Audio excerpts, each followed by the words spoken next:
So the story. A number of years ago, I had an office north of Seattle, but I also had a friend who had an antique business in Snohomish, Washington. And when I asked him what was his greatest success, right, he told me about this story.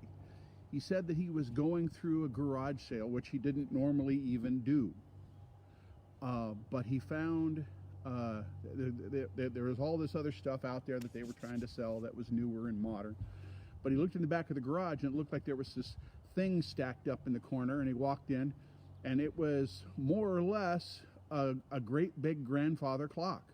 But it was kind of broken and, you know, in a couple of pieces. And he asked the guy, well, what do you want for that? He says, well, I was just going to haul it to the dump. He said, well, if I give you $20, will you give me a receipt? So sure. So it took literally him, his friend, and this guy to kind of load all this in the car. And he knew that it had some value because he was very early in the antique business, but he didn't know what.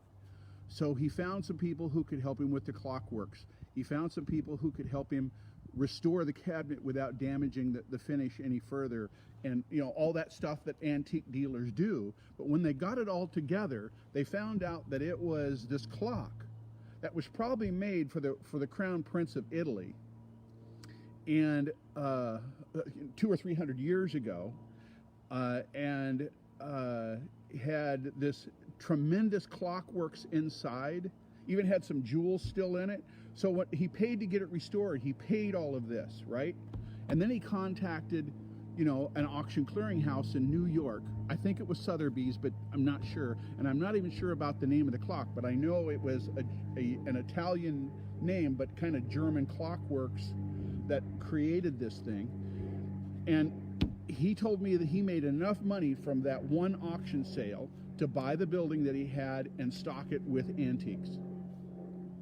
I don't know what that was worth, but let's say in today's dollars, that had to be, you know, quite a few $1 million. So I guess the idea of this story was that this is a person who saw what was in the corner. This is a person who saw what was there. This was a person who saw this phenomenal thing, right? Well, guess who I am?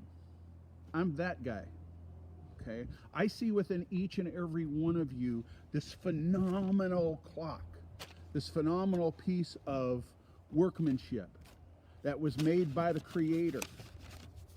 And maybe it's dusty, and maybe it's in the corner,